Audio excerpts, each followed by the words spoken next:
আসসালামু আলাইকুম রাহমাতুল্লাহ। আজকে মুসলমান ভাই বোনদেরকে বলছি, আজকে আমরা এমন একটি দোয়া শিখব যে দোয়া শিখলে আল্লাহ তাআলা আমাদের জান্নাতের ৮টি দরজা খুলে দিবেন। যে যে দরজা দিয়ে পছন্দ সে দরজা দিয়ে চলে যাবে। আল্লাহ তাআলা যেন আমাদের দুনিয়ার কল্যাণ দেন, আখিরাতের কল্যাণ দেন।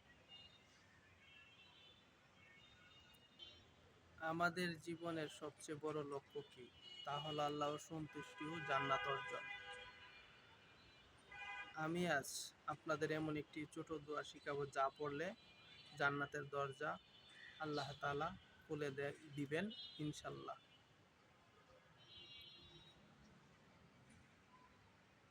দোয়াটি সহজ। আল্লাহুম্মা, দোয়াটি হলো আল্লাহুম্মা ইজ আলনি মিন আহলিল জান্নাহ।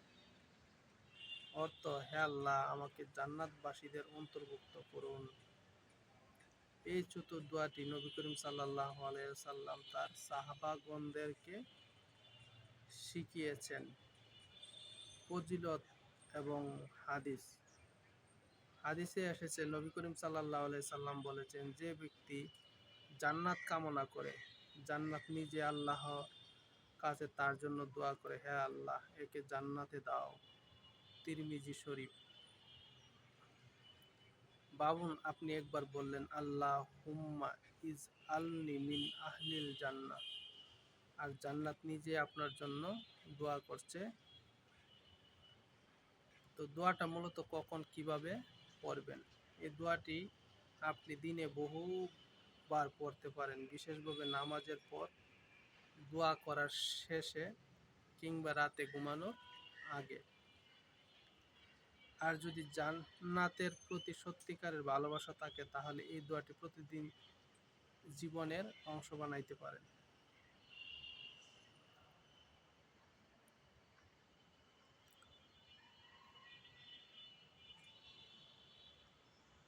প্রিয় মুসলমান ভাই ও বোনেরা, জান্নাত কোনো কল্পনা নয়, এটি বাস্তব প্রতিশ্রুতি। আল্লাহ আমাদের সবাইকে জান্নাতের যোগ্য করে তুলুন।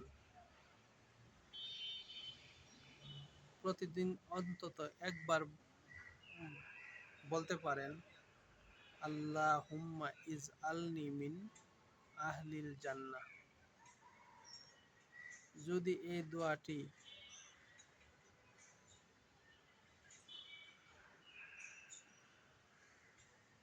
হৃদয় ছুঁয়ে যায় তাহলে ভিডিওটি শেয়ার করেন, যাতে অন্যরাও জান্নাতের পথে এক ধাপ এগিয়ে যেতে পারে।